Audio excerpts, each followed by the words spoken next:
Assalamualaikum warahmatullahi wabarakatuh. Saya Nur Wahyuni, NPM 2001 011082.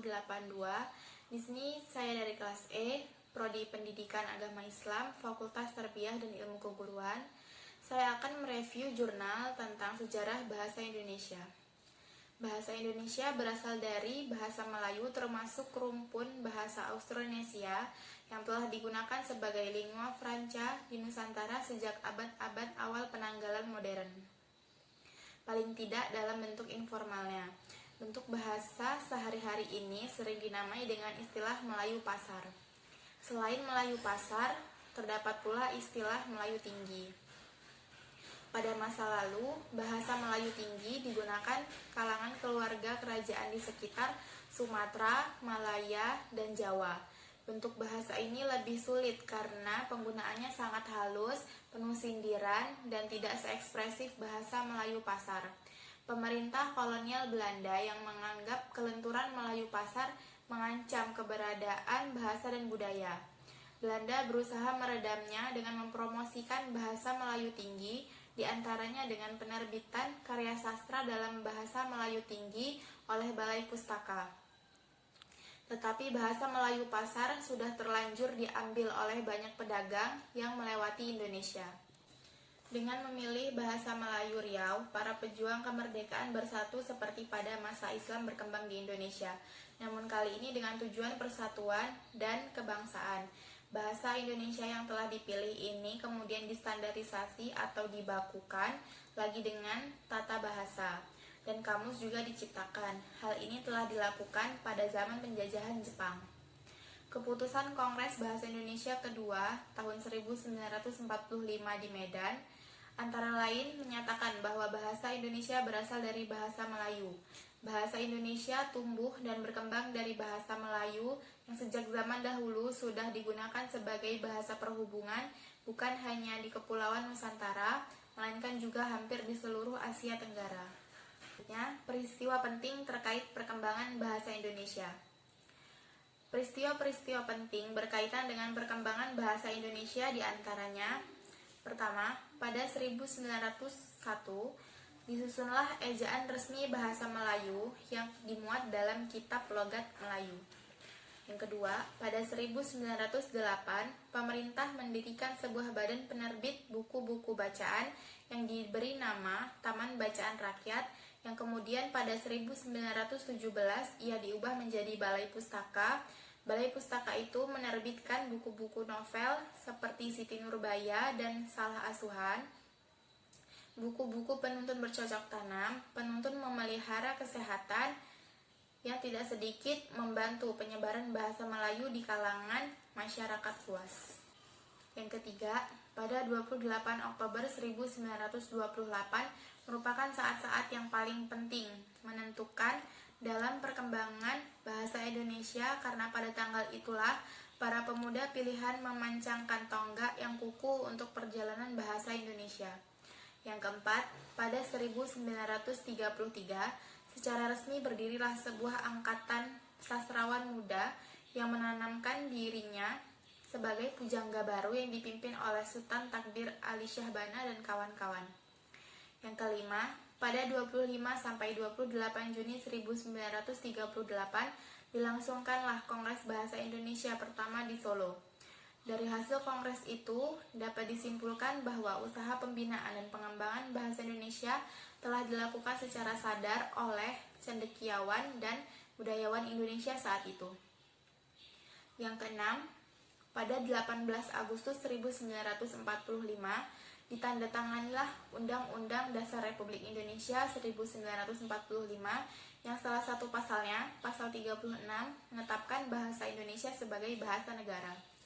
Yang ketujuh, pada 19 Maret 1947 diresmikan penggunaan ejaan Republik sebagai pengganti ejaan Van Opwitsen yang berlaku sebelumnya.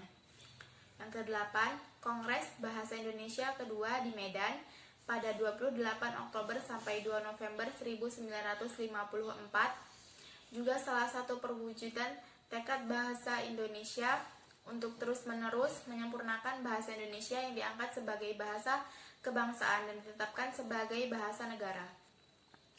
Kesembilan, pada 16 Agustus 1972, Soeharto, Presiden Republik Indonesia, meresmikan penggunaan ejaan bahasa Indonesia yang disempurnakan melalui pidato kenegaraan di hadapan sidang DPR yang dikuatkan pula dengan Keputusan Presiden Nomor 57 Tahun 1972.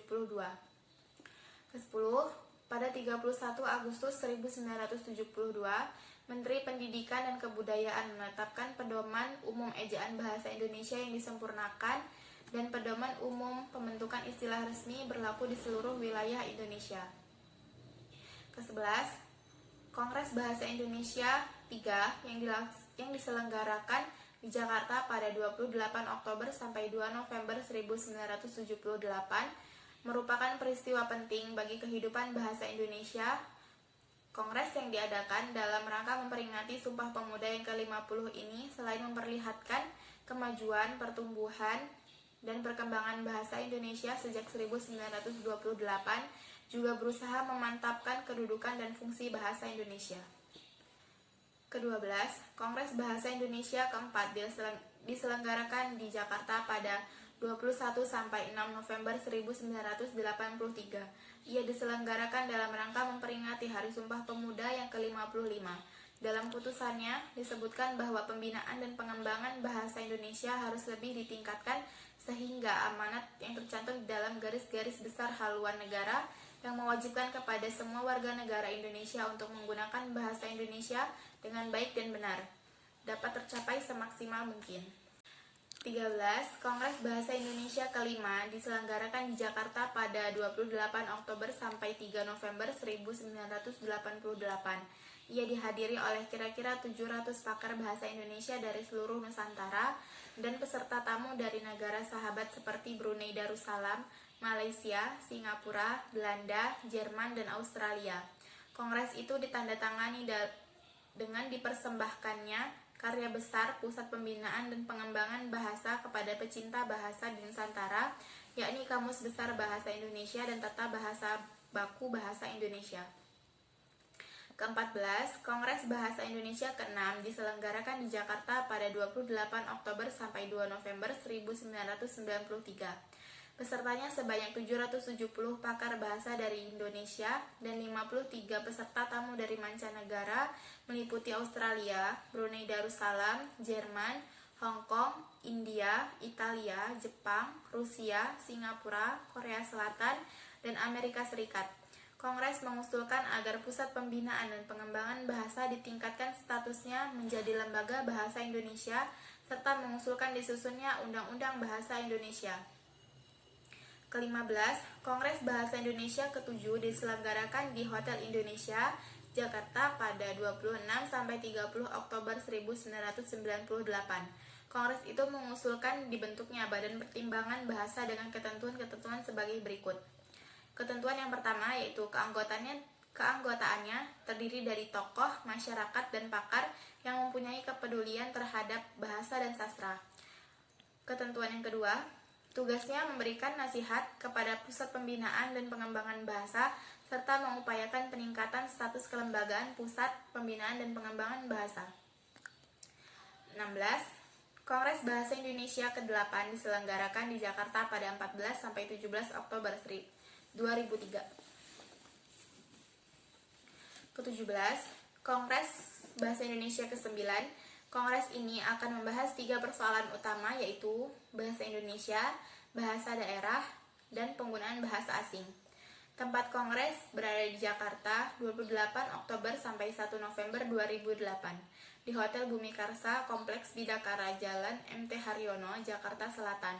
Secara umum, Kongres 9 Bahasa Indonesia ini bertujuan untuk meningkatkan peran bahasa dan sastra Indonesia dalam mewujudkan insan Indonesia cerdas kompetitif menuju Indonesia yang bermartabat, berkepribadian, dan berperadaban unggul. Sekian review jurnal dari saya. Terima kasih. Wassalamualaikum warahmatullahi wabarakatuh.